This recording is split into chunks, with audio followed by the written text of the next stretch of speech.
نحمدہ و نصلی علی رسولہ الکریم۔ السلام علیکم ورحمۃ اللہ وبرکاتہ۔ سامعین محترم، آج کی میری تقریر کا موضوع حضرت عبیدہ بن حارث بن مطلب مہاجری رضی اللہ تعالیٰ عنہ کا مختصر واقعہ بیان کرنا ہے کہ حضرت عبیدہ بن حارث رضی اللہ تعالیٰ عنہ کا معرکہ بدر میں پاؤں کٹ گیا تھا۔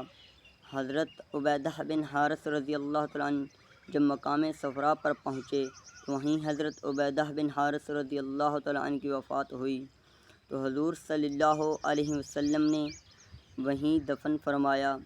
بیان کیا جاتا ہے کہ ایک مرتبہ حضور صلی اللہ علیہ وسلم اپنے اصحاب کے ساتھ مقام صفرا میں پہنچے تو صحابہ رضی اللہ تعالیٰ عنہ نے عرض کیا، یا رسول اللہ صلی اللہ علیہ وسلم، یہاں سے مشک کی خوشبو آ رہی ہے۔